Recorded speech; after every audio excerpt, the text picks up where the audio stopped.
इस वजह से मायने रखता है कि अकेले सिर्फ मुसलमानों के रिजर्वेशन को ये हाई कोर्ट ने तो कंफर्म किया था, बाकी गवर्नमेंट को किसको देना है और यकीनन उसके किसी के खिलाफ नहीं है, गवर्नमेंट जिसको देना चाहिए दे सकती है। लेकिन अगर हाई कोर्ट उसको एंडोर्स कर देता है और उसके बावजूद भी अगर आप नहीं देते हैं तो उनकी तरफ से कुछ ना कुछ तो जवाबदेही बनती है। वही जवाब उनसे लेने के लिए हम 11 दिसंबर को जाएंगे और हम आपसे उम्मीद करेंगे कि आप भी हमारा इन इश्यूज़ को लेकर अच्छी तरह से साथ देंगे अगर आप लोगों के कोई सवाल है तो। दूसरा ये है कि देखिए शोलापुर में भी बहुत सारी वक्फ की प्रॉपर्टीज़ है। हमको ये बताया जाता है कि मुसलमानों के पास महाराष्ट्र के अंदर 93,000 एकड़ वक्फ की ज़मीन है ना। 93,000 एकड़ की अगर हम बात करते हैं तो क्या वो सचमुच हमारे पास है? अब मैं वक्फ बोर्ड के मेंबर की हैसियत से मुझे ये मालूम है कि ये ज़मीनें जो है सिर्फ कागज़ के ऊपर रह गई है, उसके ऊपर कौन किसको बेच दिया है, किसी ने महल बना दिया है। और आज भी मुसलमानों की जो हालात है उसको देखते हुए कहीं ना कहीं हम ये सरकार को कह रहे हैं कि आप माइनॉरिटी का बजट मत दीजिएगा, आप हमारे जो वक्फ की प्रॉपर्टी जितनी है वो प्रॉपर्टीज़ वापस करिएगा, और जो लोगों ने गैर कानूनी तरीके से इन वक्त की ज़मीनों को बेचा है, उसका धंधा किया है, उनके ऊपर FIR रजिस्टर करके वो ज़मीनों को हमको वापस लाइए। दूसरा एक ये है कि हमारा एक अंदाज़ा ये है कि 500 करोड़ से 1000 करोड़ रुपये तक का वक्फ का फंड जो लैंड एक्विजिशन के अंदर वक्फ की ज़मीनें गई है वो अलग अलग कलेक्टोरेट्स के पास पड़ी हुई है। हमने खुद ने महाराष्ट्र सरकार को हमने विनती की है कि एक मीटिंग मुख्यमंत्री साहब, उसमें रेवेन्यू मिनिस्टर साहब को बुलाइएगा, चीफ सेक्रेटरी को बुलाइएगा और उसके अंदर ये तय कर लीजिएगा कि अगर वक्फ की ज़मीन का अगर ये पैसा उनके पास रखा हुआ है तो ये हमारा हक है उसके ऊपर। वो पैसा हमको अगर रिलीज हो जाता है तो फिर तो हमको किसी से मांगने की भी ज़रूरत नहीं रहती है। तो इन मुद्दों को लेकर हम जाना चाहते हैं, और भी साथ में मुद्दे हैं, लेकिन जो दो प्रमुख मुद्दे हैं, एक रिजर्वेशन का है और एक वक्फ का है, और बाकी दूसरे इश्यूज भी है, वो आगे आगे जैसा होता है उसको हम आप लोगों को जानकारी देते रहेंगे। रिजर्वेशन को 11 दिसंबर को जो आपका मुस्लिम आरक्षण का जो मोर्चा है या रैली है, उसकी रूपरेखा क्या है और उसकी आगे की भूमिका क्या है आपकी? देखिए 11 दिसंबर को हमारा कोई मोर्चा मुंबई में रहेगा ऐसा नहीं है। हम मुंबई के अंदर कोई एक ग्राउंड हमने सेलेक्ट किया है, वो ग्राउंड के ऊपर हम एक सभा जैसी यहाँ पर लिए है, जैसा दूसरे राजनीतिक पार्टी के लोग अपने अपने चुनावी क्षेत्रों के अंदर लीजिए या मराठवाड़ा के अलग अलग इलाकों के अंदर वो सभाएं ले रहे हैं। तो हम वो सभाएं लेकर, एक सभा लेकर, उस सभा के अंदर हम सरकार के साथ सरकार को हमारे जो प्रश्न है वो प्रश्न हम उपस्थित करेंगे। हमारा एक डेलीगेशन जाके, अगर मुख्यमंत्री साहब टाइम देते हैं तो हम मुख्यमंत्री साहब के पास डेलीगेशन लेके जाके हमारा एक मेमोरेंडम लिखें कि साहब हमारी ये मांग है, ये मांगों को आप पूरा करें। लेकिन अगर आप ये कहेंगे कि आप आ ही नहीं सकते हैं, आपको परमिशन ही नहीं है, तो ये मेरे हिसाब से ज़रा ज़्यादती हो रही है। और हमको मालूम है कि पुलिस के ऊपर दबाव कौन राजनीतिक पार्टी डाल रही है, कौन नेता डाल रहे हैं करके, क्योंकि हम उनसे कुछ कड़वे सवाल पूछ रहे हैं और वो नहीं चाहते हैं कि वो कड़वे सवाल हम उनसे पूछें, क्योंकि उनके पास इसका कोई जवाब ही नहीं है। तो हमने तय किया है कि 11 दिसंबर को हम जाएंगे और उस सभा को संबोधित करेंगे पार्टी के अध्यक्ष बैरिस्टर असदुद्दीन अवैसी से। दबाव कौन सा है? आपको मालूम है, बोला आपने, दबाव किसका है? देखिए स्वाभाविक है कि 2014 से 2019 के बीच में अगर आप भारतीय जनता पार्टी और शिवसेना, जिन्होंने कभी भी मुसलमानों के हक में बात नहीं की है, मुसलमानों से उनका कोई लेना देना नहीं है, कांग्रेस और राष्ट्रवादी इस तरह से लड़ते थे असेंबली के अंदर उनसे और उनको कहते थे कि तुम दो, तुम इनको दो, तुम इनके साथ नाइंसाफी कर रहे हैं, तुम मुसलमानों को आगे नहीं देखना चाहते हैं। और आज जब सत्ता के अंदर आ गए थे तो कौन सा MP, कौन सा MLA वहाँ पे असेंबली के अंदर खड़े रह के या पार्लियामेंट के अंदर खड़े रह के आप वहाँ पे मुसलमानों के रिजर्वेशन की बात कर रहे हैं करके? राष्ट्रवादी कांग्रेस की सुप्रिया सुले जो है वो पार्लियामेंट के अंदर इतना लंबा चौड़ा भाषण देती है, एक सादा जिक्र तक नहीं करती है कि मुसलमानों के रिजर्वेशन के बारे में भी कुछ, इसके बारे में होना, सादा जिक्र तक नहीं किया जाता। असेंबली के अंदर इनके बड़े बड़े मंत्रियां हैं, नेता है, कोई जिक्र करने के लिए तैयार नहीं है। तो हमारा साफ ये है कि अब तो क्या है कि हम किससे, सरकार के अंदर बैठे हुए जो लोग हैं उन्हीं से पूछेंगे। तो सरकार में कांग्रेस भी है, NCP भी है और शिवसेना भी है, हम तीनों से ये सवाल करते हैं। अभी जो सर आपसे सवाल है, आपसे सवाल है, सर आपसे सवाल है लेने में आपको सर, आपको ये सवाल है कि अभी जो सदर साहब ने जो कुछ भी सोर्स दिखाया, किस बुनियाद पर, क्या सोर्स है उसका, पुख्ता बुनियाद क्या है? आपको शक है?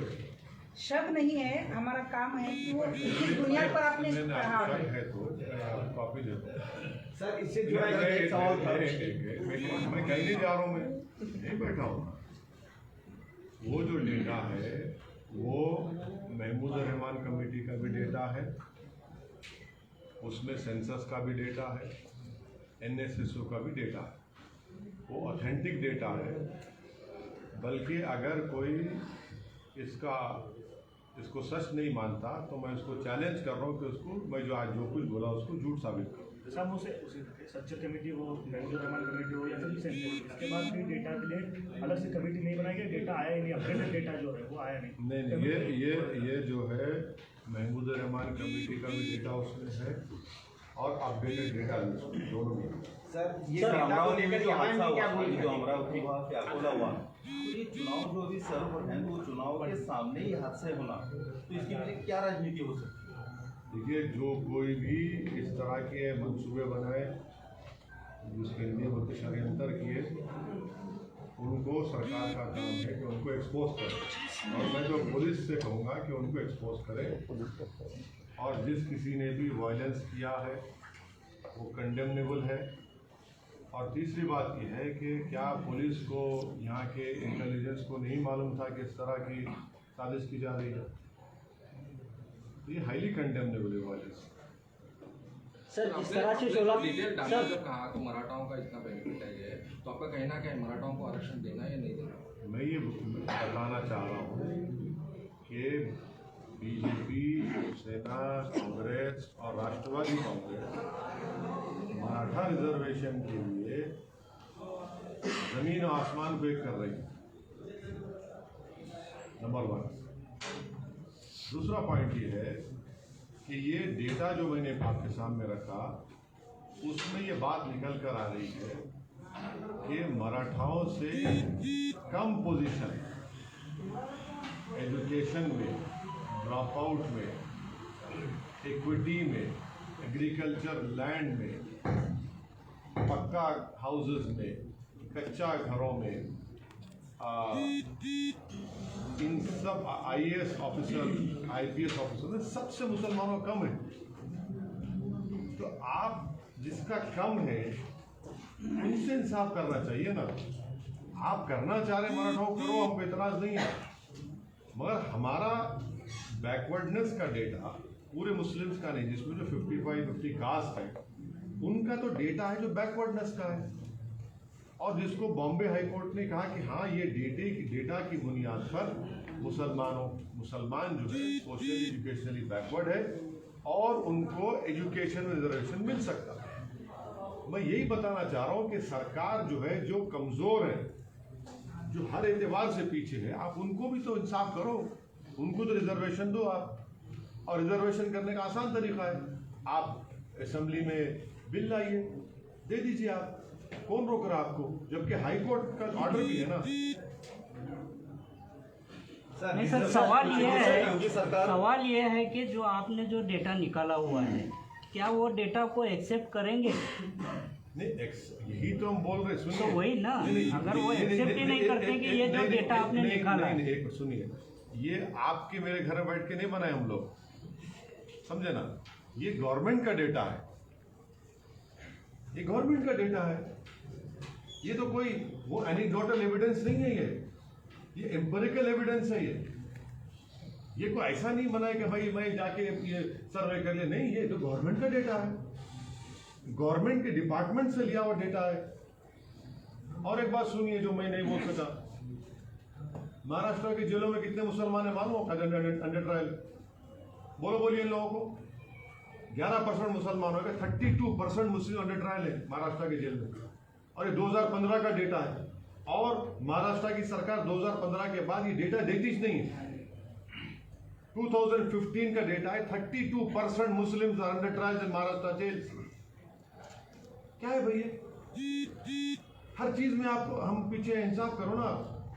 आपको कॉन्स्टिट्यूशनल आपके ऊपर ड्यूटी है, आप रिजर्वेशन देना चाहिए, और रिजर्वेशन मिलना जरूरी है। जब महाराष्ट्र के वो मुसलमानों में जो 50 बिरादरियों को रिजर्वेशन मिलेगा, महाराष्ट्र मजबूत होगा, महाराष्ट्र स्ट्रांग होगा। कैसे आप बोलिए कि खाली 4% ग्रेजुएट, क्या क्या है ये, कैसे कैसा नहीं। और एक बात सुनिए, आप ये पूछिए इन लोगों से, इंटर जनरेशन मोबिलिटी एक चीज होती है। उसका मतलब क्या है कि अगर मेरे वालिद साहब से आगे मैं जाना, वो मोबिलिटी, इंटर जनरेशन मोबिलिटी होती है। आपको मालूम महाराष्ट्र में, पूरे इंडिया में बल्कि मुसलमानों का इंटर जनरेशन मोबिलिटी दलितों से भी कम हो गया। अगर मेरे पिताजी इतना पढ़े हुए थे, इतना कमा, मैं तो उससे कम कमा रहा हूँ। ये डेटा है, ये भी 2019 का डेटा, 18 या 19 का डेटा है, स्टडी है भारत का पूरा है।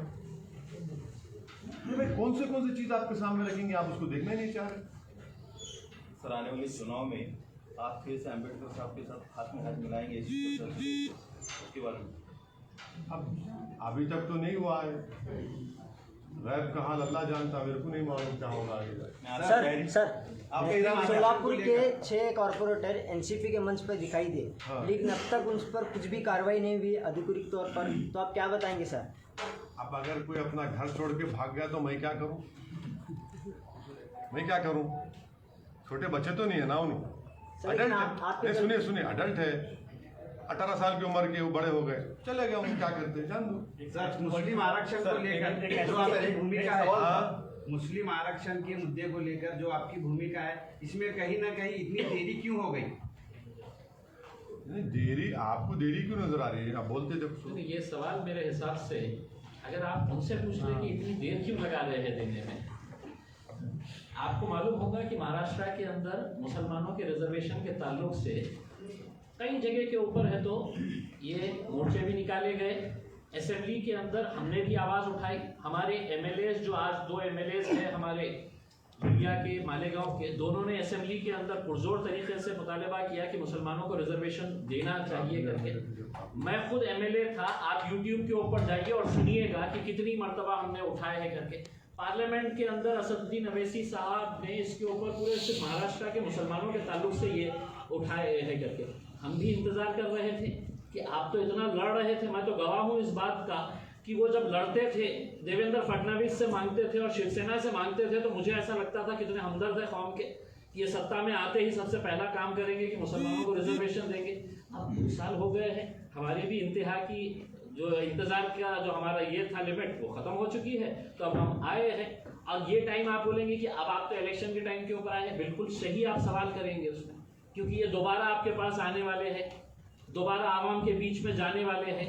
वही टाइम के ऊपर हम चाहते हैं कि आवाम उससे ये सवाल करे करके, क्योंकि उनको भी मतलब आवाम के बीच में आके फिर उनको ये कहना है कि हमारे को मुसलमानों की हालात क्या है करके। हम चाहते हैं कि आवाम ने तो उनसे सवाल करे कि आपने तो उस वक्त मांगे थे 2014 में, 15 में, 16 में, अब सत्ता में आने के बाद है तो मुंह में लड्डू क्यों लेके बैठ गए?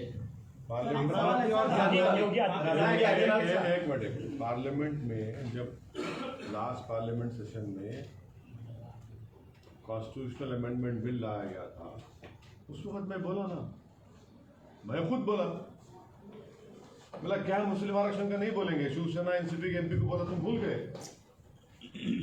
रिपोर्ट का हवाला दिया, मेरी स्पीच है वो पार्लियामेंट में। सब बोल के जिसकी संख्या बढ़ी, दरवाजा आरक्षण देते हैं। सुनिए, फडणवीस साहब को जो है हाईकोर्ट का ऑर्डर पढ़ना चाहिए, बॉम्बे हाईकोर्ट का। वो तो जज नहीं है ना, उनकी लीगल नॉलेज जज से कम है। उन्होंने बहुत चालाक आदमी है, उन्होंने तो रात के अंधेरे में गवर्नमेंट बना लिए थे। दोनों शादी कर लिए थे सुबह और एक जना उठ के भाग गया, भागा की भागी की जो भी है। मगर हाईकोर्ट का ऑर्डर तो ये बोल रहा है कि बॉम्बे हाईकोर्ट का कि मुसलमान को आरक्षण मिल सकता है, क्योंकि उनका डेटा है। मुसलमान को नहीं, मुसलमानों में जो कास्ट है महाराष्ट्र में वो उनको है। सर एक मुद्दा ऐसा था, शेतकरी हो या आरक्षण का मुद्दा, शेतकरी हो या आरक्षण का मुद्दा, अगर बीजेपी सत्ता में आती तो कांग्रेस राष्ट्रवादी आरक्षण के मामले में लड़ती, शेतकरी को कर्जमाफी के बारे में लड़ती, लेकिन जब सरकार में आती तो वो बात भूल जाती। इसके बारे में क्या कहेंगे? इसीलिए तो मुसलमानों को बोल रहे कि आपको अपने मुकद्दर के फैसले करना है। इसीलिए तो महाराष्ट्र के मुसलमानों से बता रहे कि आपको धोखा दे के वोट हासिल किए। रिजर्वेशन छोड़ो, आप सेकुलरिज्म, कम्युनलिज्म, ओवैसी, फुला, शिवसेना, बीजेपी को रोकना, सब वोट ले लिए, बटोर लिए वोट। उसके बाद जाके गोद में बैठ गए शिवसेना के। यही तो हम बता रहे हैं, ये धोखा दिए ना। तो इनको तो ये तो हर मामले में धोखा देते, तो इनसे कौन सी वफा की उम्मीद रखेंगे? योगी सर बिना आंदोलन करते हुए, बिना धरना प्रदर्शन करते हुए 3.5% वाले को 10% आरक्षण मिल सकता है, तो इसका कैसा समर्थन होगा? जिसकी संख्या भारी होगी उसकी उसकी हिस्सेदारी हो जाएगी ना। तो उनको 10% बिना आंदोलन करते मिलता है, तो एक ऐसा पार्लियामेंट में अगर आवाज नहीं उठा सकते क्या इसके बारे में? अरे हम उठाए ना। अब देखिए, हमने पार्लियामेंट में ये कहा, ये जो 10% है उनको 50% दे रहे आप। यही तो उठाए बात को, बोले हैं बात को, आपकी बात सही है, मिलना चाहिए। योगी आदित्यनाथ का एक स्टेटमेंट है, चाचा जान और अब्बा जान से कहूंगा कि उत्तर प्रदेश की भावनाओं को भड़काओगे तो सरकार सख्ती से निपटेगी। ये भारत की लैला 100 दिन हो रही है, पूरे मेरे मजनू अभी बोलते थे, बोल लीजिए, छोड़िए। पिछले इलेक्शन में जब आए थे यहाँ पर, तो आपने एक क्या एजेंडा बताया था कि आप क्या कहे थे कि हम सोलापुर में एक गरीबों के लिए दवाखाना खोलेंगे, हॉस्पिटल बन रहा है दवाखाना, ये बन रहा है। तो आपके हैदराबाद की तरह नहीं बन रहा है। आप मुतमईन रहिए, गरीबों के लिए होगा या कमर्शियल है क्या? देखिए, और आपके कोविड में ऐसे कई पेशेंट थे जिनका हम हैदराबाद में इलाज करवाए, इंतजाम भी करवाए, बहुत से लोग करवाए। यकीनन वो बात पे कमिटमेंट है, पूरा करेंगे इंशाल्लाह, फिक्र मत। कांग्रेस के एमपी हरीश तिवारी उन्होंने किताब लिखी है। अरे मैंने बोला छोड़ दो किताब का। अमरावती और जालना में रजा एकेडमी के साथ मिलकर फैलाने का आप पर आरोप हो रहा है। सर आरक्षण को लेकर के आप सीएम सर पूरे हो गए इस पर महाविकास आघाड़ी सरकार को महाराष्ट्र में 2 साल पूरे हो गए हैं। पूरे सिनारियो को देखते हुए आप क्या कहेंगे? क्या कहेंगे? कहने के लिए क्या है? 3 in 1 है या क्या है? 2 in 1 है कि नहीं मालूम। एक मजाक है क्या? सेकुलरिज्म बोलते क्या इसको? शिवसेना को पावर देकर आप सेकुलरिज्म बोलते? कांग्रेस पार्टी बोलो, उनके जो एक्स प्रेसिडेंट है वो बड़ा बोलते हिंदुत्व हिंदुइज्म। बोलो महाराष्ट्र में क्या हो रहा है? हिम्मत मुंह खोलने की राहुल गांधी की? बोलो एनसीपी वालों, बोलो। हम इलेक्शन लड़ेंगे तो वोट काट रहे, हम डिमांड करेंगे कम्युनिज्म फैला रहे। आप तो शिवसेना को पावर दे दिए ना, मुख्यमंत्री बना दिया आपने उनको। माने आप हर चीज को जस्टिफाई कर सकते। आपका कोई ठेका लेके रखे सेकुलरिज्म का, और आप हमको उंगली उठाते। तो ये तो एक्सपोज हो रहे हैं बुरी तरह से। और 24 आने तक देखना शिवसेना फिर बीजेपी के साथ जाएगी। सर 2022 में यूपी में चुनाव होने जा रहे हैं, तो आपका दल छोटे छोटे पार्टियां महागठबंधन बना दे रहे, तो आप किसके साथ जाओगे सर? क्या अकेले लड़ोगे कि गठबंधन बनाकर लड़ोगे? देखिए, अभी बहुत से बातचीत चल रही है, आगे क्या होता है वक्त। हम मुंबई आ रहे हैं, क्या मतलब क्या इंटेंशन? वो इम्तियाज जलील बैठे हैं, वो खुद बोलेंगे। आप पार्टी के मुखिया है सर, आपसे सवाल नहीं, मैं उर्दू बोलना क्या मैं बोलना क्या एक ही है, बोलेंगे। देखिए, हमने जब 27 तारीख का ये किया था, इस मुल्क के अंदर कानून सबके लिए बराबर है। आप मोर्चा औरंगाबाद में निकाले हैं मेरे शहर में, उसमें 2 मंत्री, एक एमपी बगैर परमिशन के, बाद में पुलिस वाले थातुर मातुर बोले हम जो आयोजक है उनके ऊपर करेंगे करके, किसी का नाम नहीं, कोई मंत्री का नाम नहीं, किसी के ऊपर केस नहीं। बीजेपी निकाल रही है। अजीत पवार साहब है तो पूना में है तो सभा को संबोधित कर रहे हैं। तो अगर हम प्रॉपर परमिशन लेकर उनको कह रहे हैं कि हम ये ग्राउंड सेलेक्ट कर रहे हैं, आप हमको परमिशन दे दीजिए, तो कोरोना निकल जाता अचानक हमारे टाइम के ऊपर। तो हमने अब ये तय किया है कि आपको हम जब अच्छे तरीके से बोल रहे हैं तो आप सुन नहीं रहे हैं। अब दोबारा हमने परमिशन के लिए अप्लाई किए हैं, अगर आप नहीं देंगे तो आप ये समझ लीजिएगा कि आप चलो मुंबई नहीं, अब तो हम आ रहे हैं। इसके आगे का एक सवाल असद सर से है कि हम आ रहे हैं, इसका मतलब यूपी में आपने 100 सीट लड़ने की घोषणा की है। आने वाले म्यूनसिपल कॉर्पोरेशन इलेक्शन मुंबई में क्या एमआईएम की क्या भूमिका है? लड़ेंगे वहाँ पे। और उसी से जोड़कर एक कि अभी कॉर्पोरेशन में आप लड़ रहे हो और यूपी में भी लड़ रहे हो, तो फिर इस कॉर्पोरेशन इलेक्शन में महाराष्ट्र की किसी के साथ अभी एमआईएम अलायंस करेगी या फिर हम करेगी? नहीं, हमारे दम में दम है, तो अब हम सबको दम करेंगे और हम जीतेंगे इंशाल्लाह। और आगे लोग बोलने भी नहीं दे रहे हैं। ये क्या होता है देखिए ना, लड़ेंगे तो जरूर, अरे इंशाल्लाह अच्छा लड़ेंगे। सर हेमंत की हर जगह पीछे हट हो रही है। अभी इससे पहले आपने देखा होगा गुलबर्गा में म्युनिसिपल कॉर्पोरेशन में जो लास्ट टाइम जो गुलबर्गा क्यों ये हालत? सुनिए गुलबर्गा में से पहले मजलिस कबड्डी इलेक्शन, आप जर्नलिस्ट हैं, थोड़ा तो आप रिसर्च करना। सुनिए नहीं, आपका अख्तियार है सवाल करने का, मगर आप थोड़ा रिसर्च तो कर लीजिए। इससे पहले कबड्डी मजलिस गुलबर्गा में मैं तो जितना ताकत लगाई थी, सुनिए ताकत इलेक्शन में ताकत लगाना पड़ता ना, बगैर ताकत लड़ा इलेक्शन लड़ते क्या? इलेक्शन का काम ताकत लड़ाना है, मेहनत करना है। और एक पहली मर्तबा लड़े इलेक्शन 10,500-11,000 वोट लिए तो मामूली बात है। सोलापुर में भी एक मिनट लड़े पहले, फिर लड़ेंगे, निकलेंगे, क्यों फिक्र कर रहे हैं आप? हम बराबर कामयाब होंगे इंशाल्लाह ताला। आप इसमें मुतमईन रहिए, हमारी कामयाबी मुसद्दक़ा है, कोई नहीं रोक सकता। हम मेहनत करेंगे, ठीक है, क्या कमजोरियां थी उसका जायजा ले रहे और करेंगे। मगर मैं गुलबर्गा की आवाम को शुक्रिया अदा करता हूँ, इतनी बड़ी तादाद में हमको वोट दिया।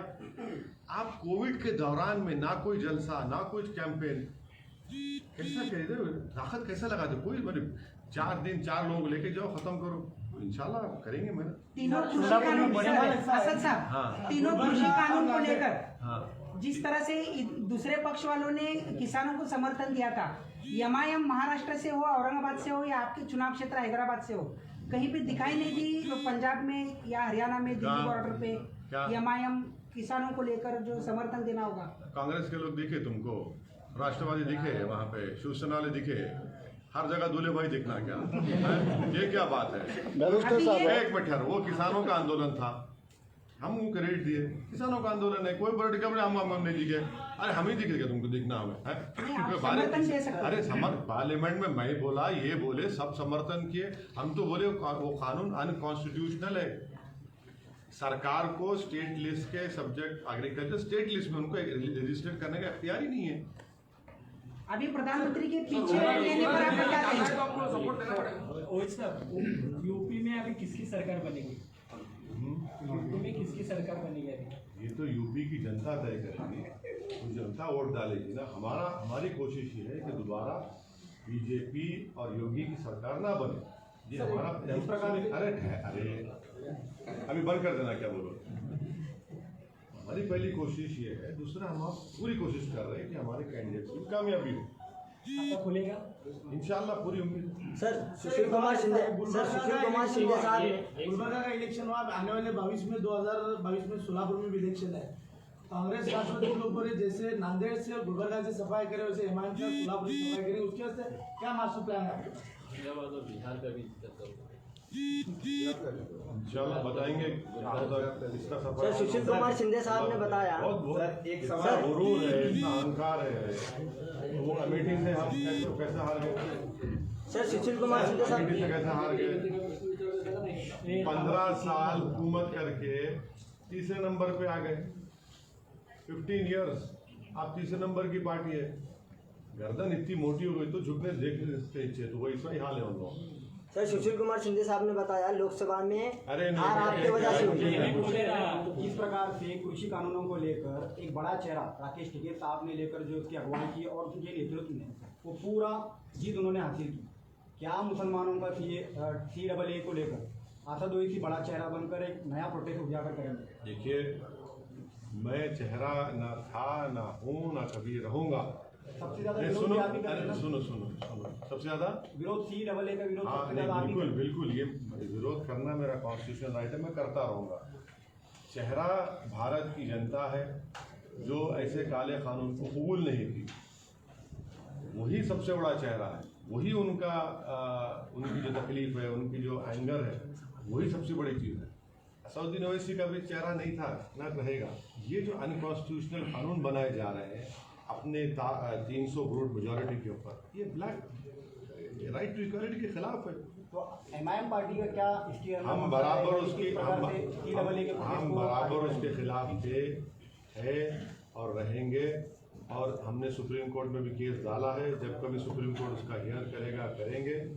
और अगर एनपीआर एनआरसी पे रूल्स बनेंगे प्रोटेस्ट होगा।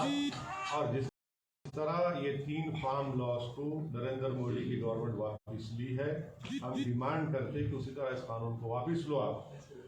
ये गलत कानून है। मैंने अपनी पार्लियामेंट की स्पीच में कहा था कि ये कानून बनाकर आपने अफगानिस्तान में जो चेंज आने वाला है, आप भारत का जो स्ट्रेटेजिक हमारा था उसको आपने खो दिया, तो सही साबित हो। आज तालिबान की सरकार है, आपने खुद उस लॉ में लिख दिया दिसंबर 2014 तक। अगर आप उसको रिलीजियस न्यूट्रल बनाते, रिलीजन नहीं रखते, तो हम वो तमाम लोग जो अफगानिस्तान में तालिबान के खिलाफ थे उनको भारत में बुलाते, यहाँ पर हम गवर्नमेंट इन एक्साइल बनाते हमारी उनकी। हमारे सिटीजनशिप देने के पक्ष में है या नहीं? देखिए, सिटीजनशिप कैसे दिया जाता है, एक तो 11 साल और एक 5 साल। हम ये बोल रहे हैं कि कोई कानून जब आप रिलीजन के ऊपर बनाते वो गलत है। रिलीजन के ऊपर मत बनाइए कानून आप। अगर कोई रेफ्यूजी आता है, चाहे कहाँ से, चाहे वो हमारा अफगानिस्तान से, पाकिस्तान से, बांग्लादेश से जो हिंदू आता है, जो कि माइनॉरिटीज़ है, आपको पहले भी तो कानून था ना, आपको भी कौन रोका? आप रिलीजन के ऊपर क्यों बनाते? और वो ये आप सिटीजनशिप को आप कंफ्यूज मत करिए। देखिए, CAA को आप NPR NRC से जोड़ के देखना पड़ेगा। और NPR NRC क्या बोलता है कि मिसाल के तौर पर अगर यहाँ पर फारूक का नाम आ गया, जब NPR NRC होगा, आप जाकर तहसीलदार को बोल सकते हैं मैं फारूक के नाम पे ऑब्जेक्शन है मेरे को, ये भारत का शहरी नहीं है, तो तहसीलदार फारूक को बोलेगा तुम प्रूफ करो बेटा तुम भारत के सिटीजन है। देखिए, हाँ, अच्छा सवाल है। ये क्यों कह रहा हूँ कि आसाम में जब supreme court monitored NPR NRC हुआ, सुप्रीम कोर्ट मॉनिटर करी, आपको मालूम एक दिन में सिर्फ 1 लाख मुसलमानों के नाम पर ऑब्जेक्शन दाखिल किया गया, एक दिन में खाली। वही तुम बता रहे आपको, आप डॉक्यूमेंट पूछेंगे, कागज लाओ, वो लाओ, ये लाओ, बस कितने गरीब लोगों के पास डॉक्यूमेंट्स होगा।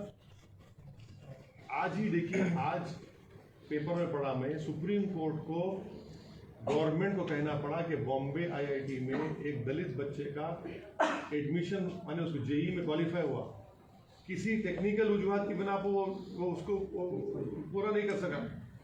ऐसे कितने परेशानी होंगी। यही हमारा ऑब्जेक्शन 2 चीज़ों पर, एक तो रिलीजियस न्यूट्रल होना चाहिए, और ये हमारे ये जो NPR NRC है उसको CAA से जोड़कर देखने की जरूरत है आप। और तीसरा जो आसाम में हुआ, क्या हो रहा बताइए फिर आप। ये चीजें पार्लियामेंट में उन्होंने साफ तौर पर कहा था कि NPR NRC नहीं, एक मिनट, आप गलत बोल रहे हैं। मेरी आपसे गुजारिश है भाई, आप लोग बड़े, आप यंग हैं, इंशाल्लाह बहुत बड़े जर्नलिस्ट बनेंगे आप देखिए, पढ़ी जाके देख लिया करो लोकसभा में। खैर तुम पूछ लेना, मैं आप सुनो मेरी बात, आप मेरे को बोलने तो यही बात इम्तियाज जलील साहब गवाह है, अमित शाह तकरीर कर रहे थे, मैं उठ के बोला NPR NRC करेंगे नहीं करेंगे। 3 दिन पहले नरेंद्र मोदी बोले इसको क्यों जोड़ रहे NPR NRC से, अमित शाह करने के बोले ओवैसी जी NPR भी होगा NRC भी होगा, पार्लियामेंट का रिकॉर्ड है। देश का होम मिनिस्टर बोला वो बात की, मैं उनको सच निकालना था हमारे को, सच को बोल दिए। थैंक यू, बस आप